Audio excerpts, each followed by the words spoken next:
Aí eu vou para a parte nasal, eu verifico se tem algum desvio nasal. Vou para a parte da boca. Gente, uma coisa que eu falo para vocês que é de grande importância. Enfermeiro precisa verificar a boca do paciente. Mas por quê? Porque se o paciente tiver com uma sabo rosa, todo mundo sabe o que é sabo rosa? Não, eu não sei. Não.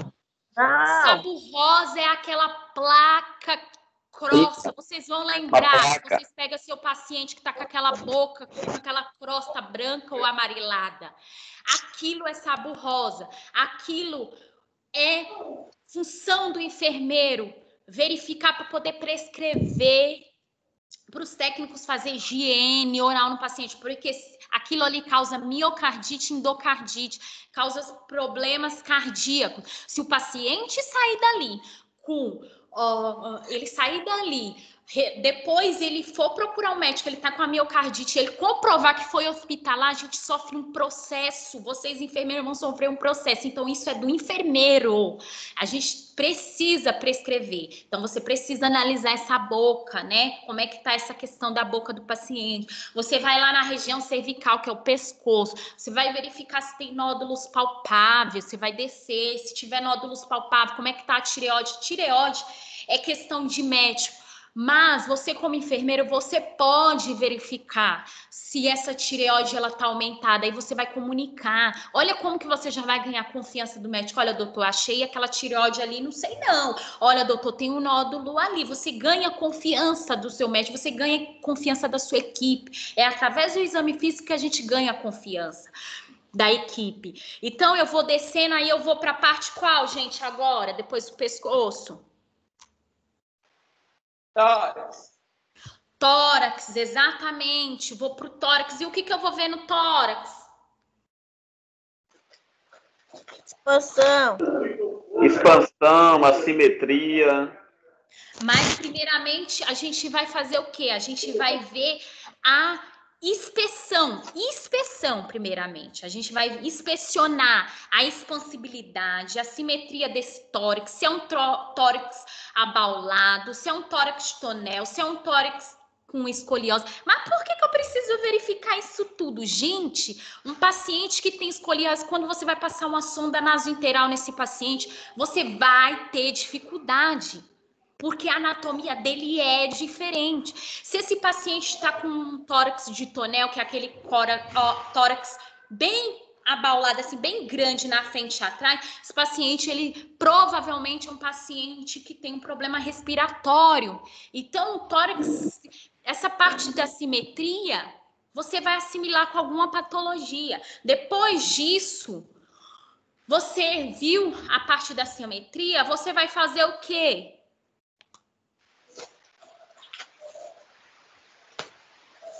Palpação. Ok, posso fazer a palpação antes, no caso do tórax? Mas você já fez a inspeção, né?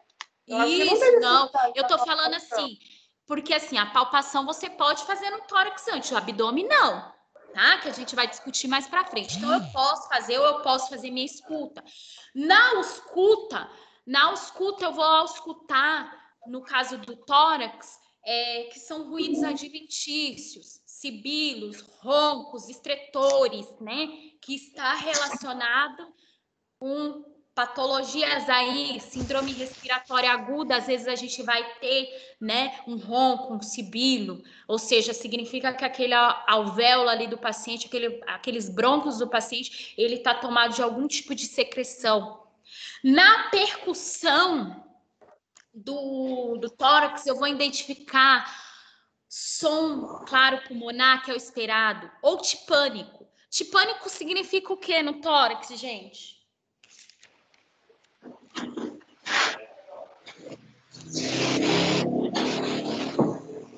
Pneumotórax. Pneumotórax, parabéns, tipânico pneumotórax. Submaciço e maciço significa alguma massa tem ali, entendeu? Ou seja, pode ser que esse paciente está com câncer, tá bom? No caso do meu paciente ali, ele estava com a síndrome respiratória aguda grave. Então, ele estava, na verdade, ele estava apresentando um pouquinho de ronco esse paciente, não muito, porque o COVID, na verdade, ele causa uma inflamação, o vidro fosco, mas não causa tanto. Às vezes o paciente não tem tanta secreção, ou às vezes nem tem. Aí, gente, eu fiz essa parte do tórax, eu vou para a parte cardíaca. O que eu vou ver na parte cardíaca?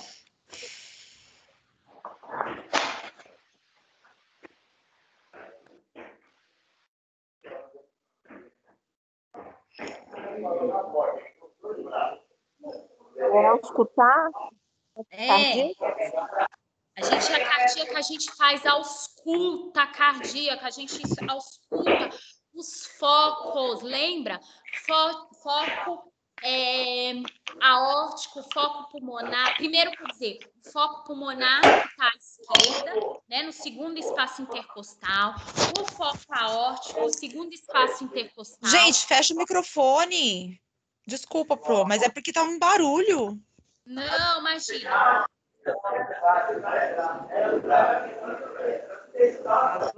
Gente, fecha o microfone, por favor. Que absurdo.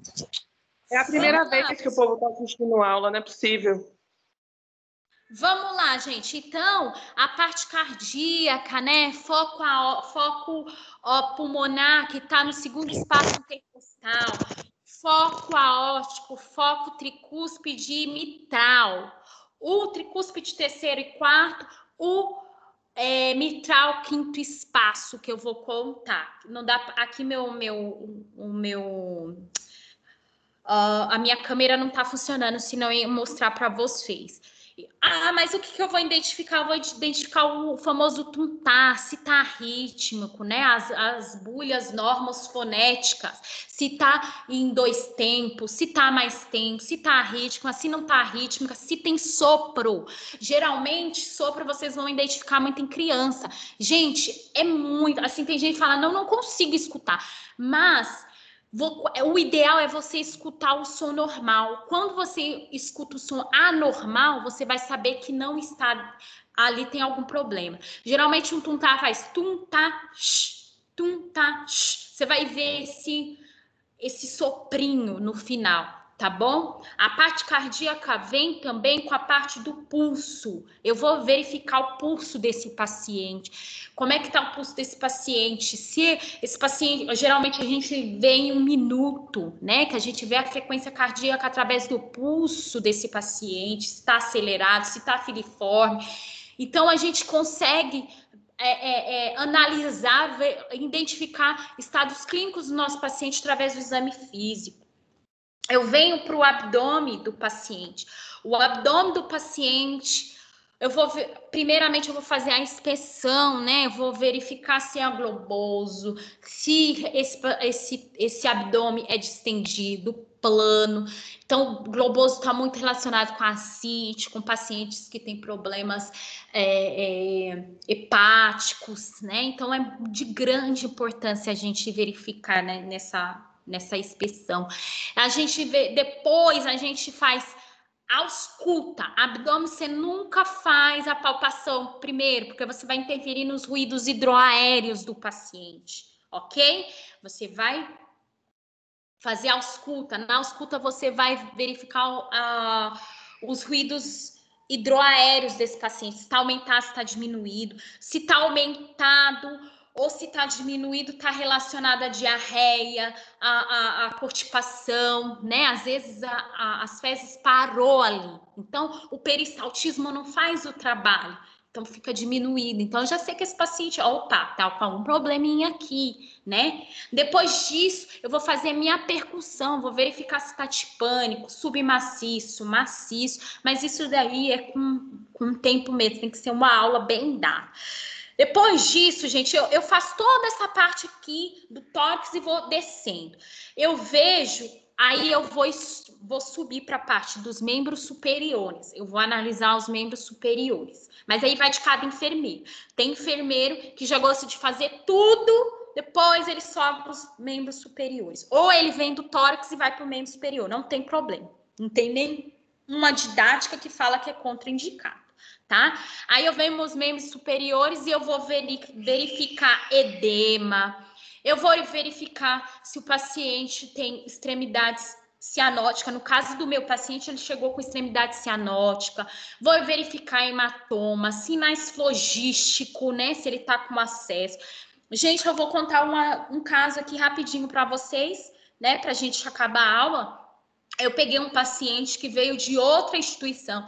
O paciente estava com acesso venoso periférico recebendo DVA, que seria uma noradrenalina.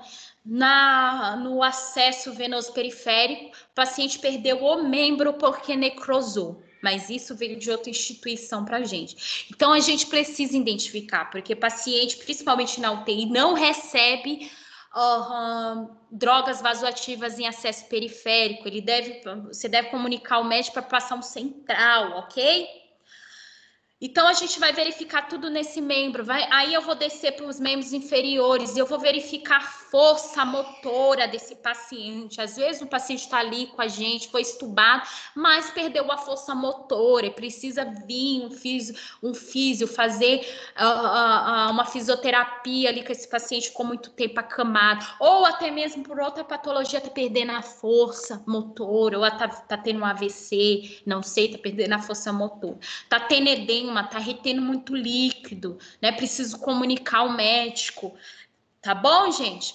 Aí eu venho para a parte do períneo, né? A parte do períneo eu deixo por último. Vou verificar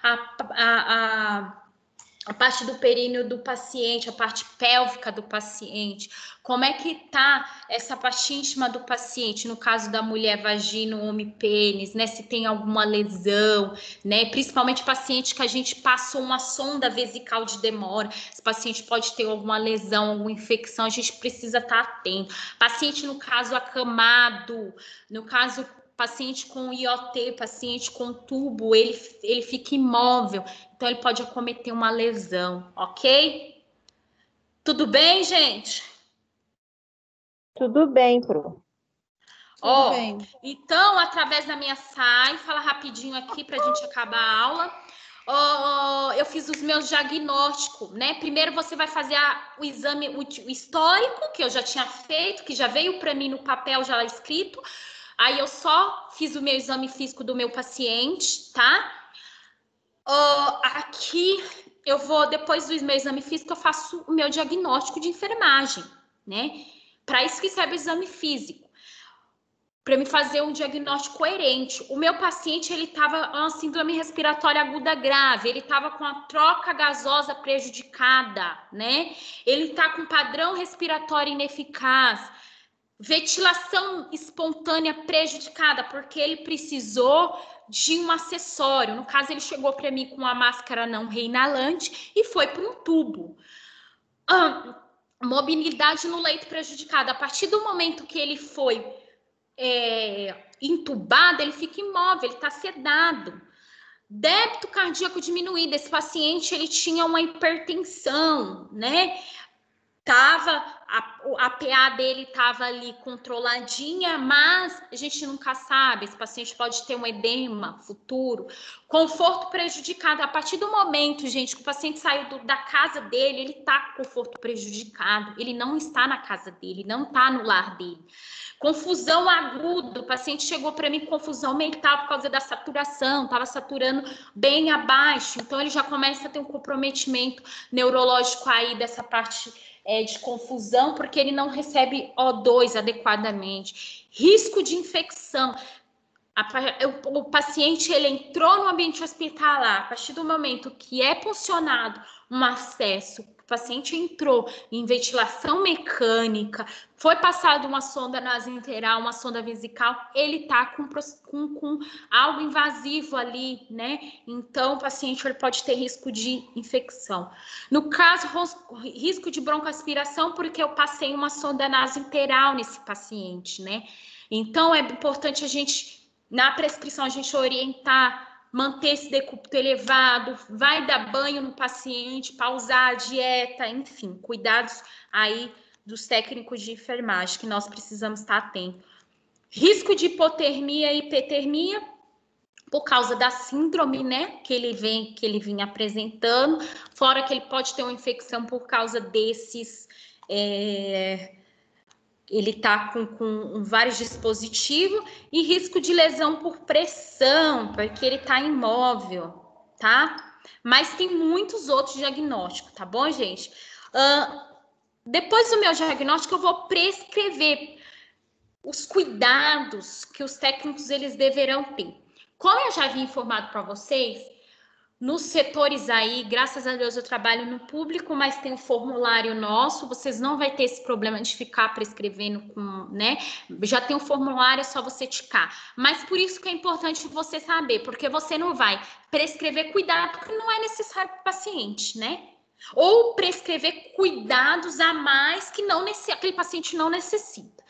Então, verificar o padrão respiratório, eu coloquei. Por quê? Porque aquele paciente, ele tá com uma IOT, ele tá com um tubo, né? Ele tá com problema respiratório. Então, o paciente, o técnico, ele vai fazer a anotação dele, né? Ele vai olhar lá a saturação, porque se não estiver saturando, eu tenho que comunicar físio, médico, para a gente entrar em um consenso e ver o que a gente faz.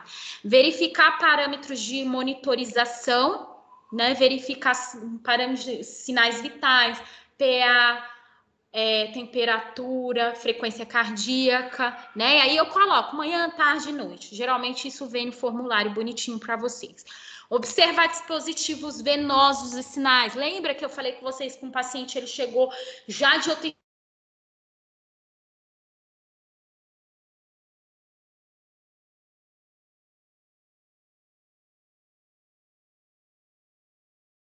aldeia, porque o que a gente tem é relatar mesmo e se respaldar. Realizar a higiene oral. Lembra que eu havia falado para vocês sobre a saburrosa? Paciente com placa, a gente prescreve, né? E não só isso. Mesmo que não tem placa, a gente vai prescrever higiene oral. Realizar o banho no leito, no caso desse meu paciente que está entubado. Realizar a mudança de decúbito de 2 em 2 horas. Tem caso, gente, que é grave. Esses pacientes aí, eles eram muito graves. Eu não conseguia fazer uma mudança de 2 em 2 horas. Mas eu pedia direto. A gente fazia uns coxins mesmo para os membros superiores e inferiores, porque uma coisa é o paciente adquirir uma lesão na sacra por não poder se mover, outra coisa é o paciente adquirir nos membros superiores e inferiores, que dava para você estar fazendo esse cuidado. Proteger proeminência óssea, né? A gente protege, como que a gente protege? Proeminência óssea, fazendo esses coxins, né, para o paciente, fazendo hidratação, manter decúbito de 30 a 45, se não for restrição. No caso do meu paciente não era restrito, ele deveria manter, né? Porque ele estava com a síndrome respiratória. Então, isso ia fazer ele oxigenar melhor. Oi. Esses pacientes de Covid também aconteceu bastante com a utilização da prona, da posição de prona. Aconteceu.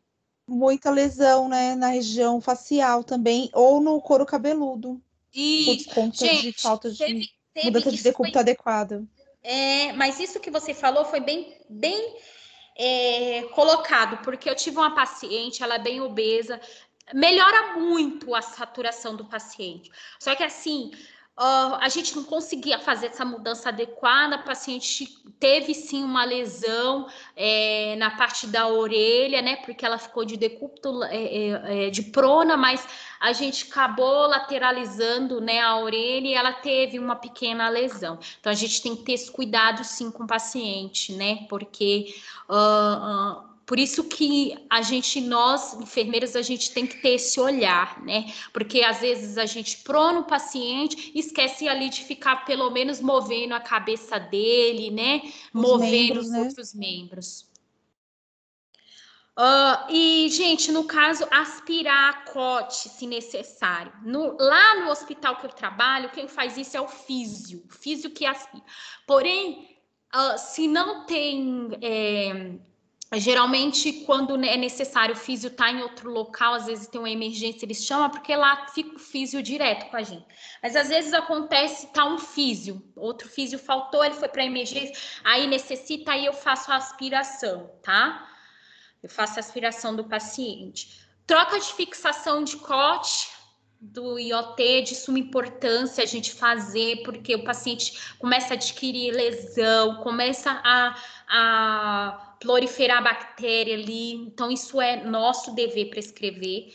Anotar diurese, nesse caso desse paciente, gente, paciente com COVID, eles vêm, assim, a maioria que eu tive teve problema renal.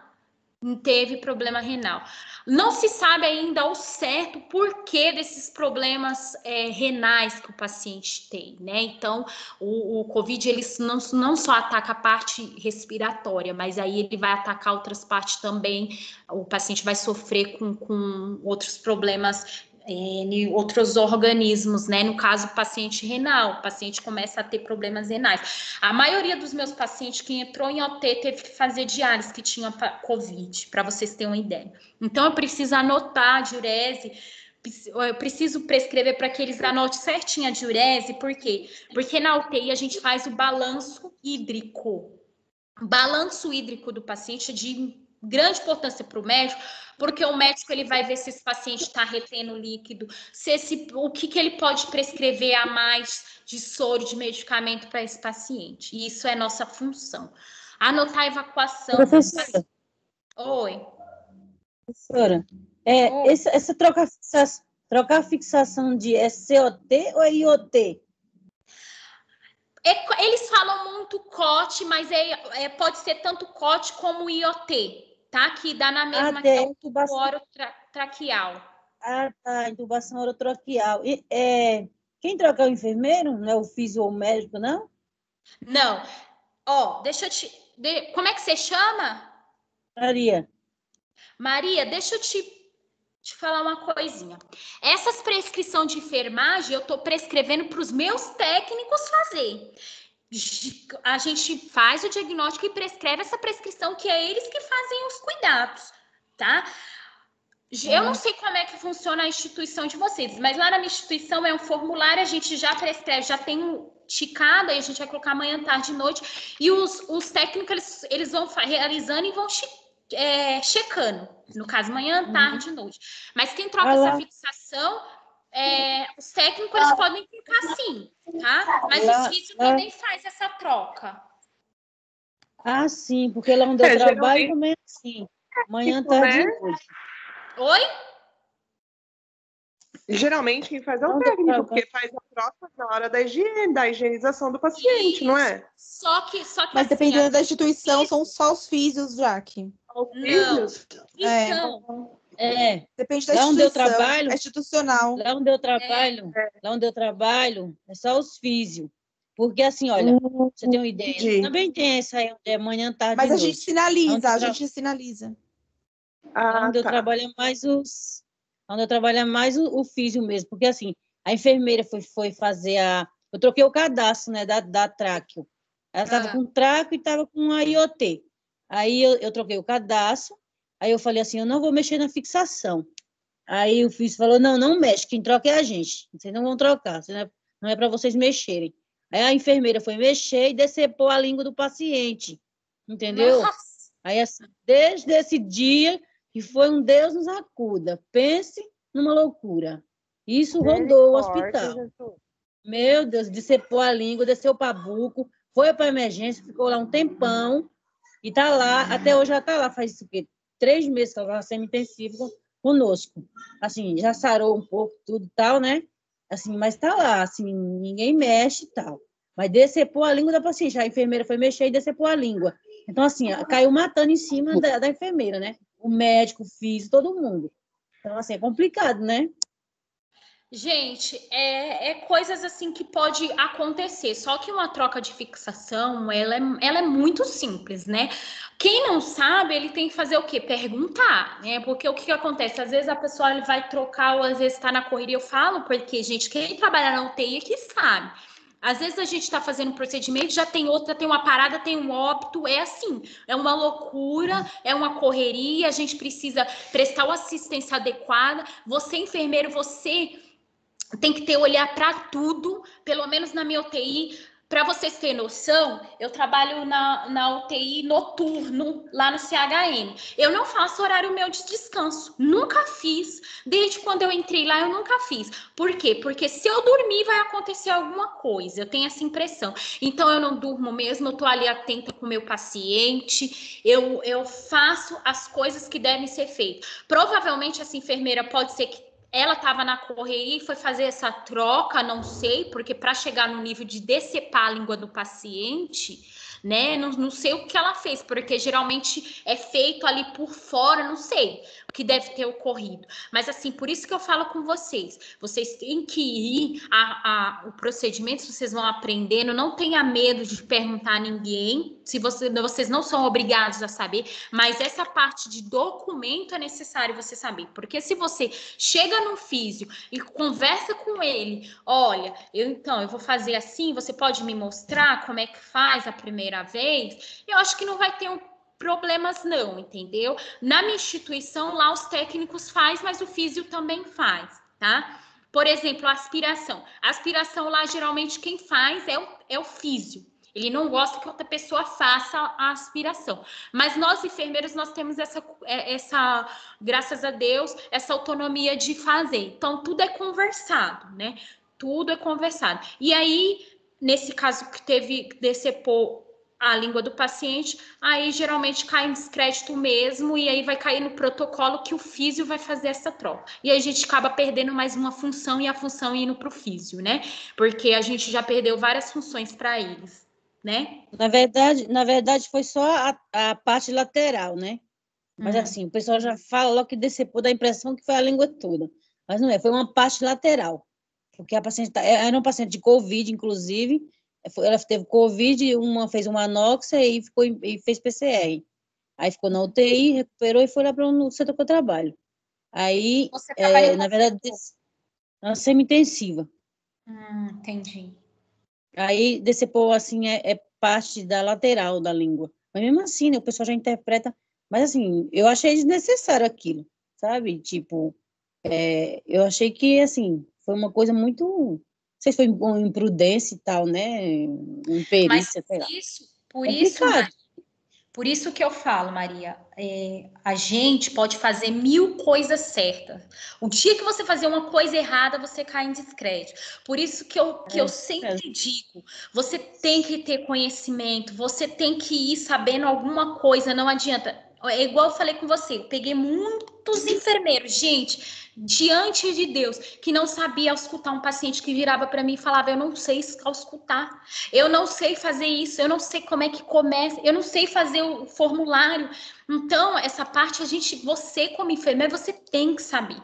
Porque você consegue discutir com o médico. Você tem argumento, você tem conhecimento. Não que você vai brigar com ninguém, mas você falar, opa, espera aí, vamos fazer assim, porque é assim, assim. Então, você tem argumento, né? E fora que o enfermeiro, eu não sei se vocês futuramente têm vontade de trabalhar em UTI, eu sou apaixonada na UTI, eu me descobri na UTI. Eu fiz pós-centro cirúrgico, trabalhei pouco tempo em centro cirúrgico e vi que não era para mim, me descobri na UTI.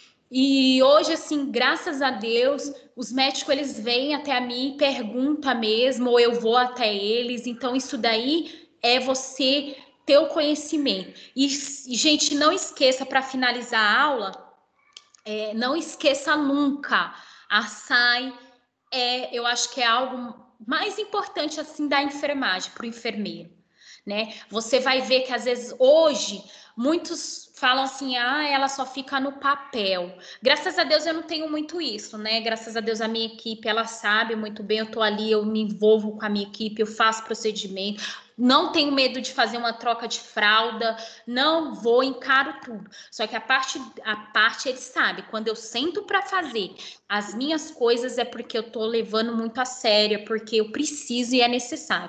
E hoje, no Corém, eu não lembro a lei, né? Me fugiu. Mas o paciente, ele tem direito de ter a SAI. Ele tem o direito. Então, o enfermeiro, ele fazer essa SAI do paciente. Ele precisa fazer o diagnóstico e prescrição do paciente. É um direito do paciente. Gente, obrigada, viu? Tá certo, obrigada, Pro. Foi um prazer Valeu, estar Pro. Obrigada. tá? Fique com Deus. Espero que eu trouxe alguma coisinha para vocês aí que possa implementar na vida de vocês. E boa sorte, tá? A gente ainda se encontra aí nessa vida. Que a área da saúde é muito pequena. Beijo. Beth, Elisângela, beijo.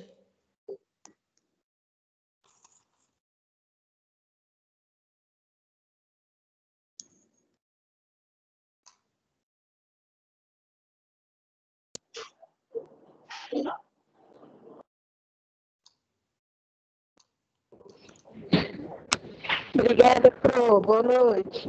Obrigada, viu, gente? Beijo, fica com Deus. Obrigada, boa noite. Boa noite. Obrigada, gente. Obrigada, Eli.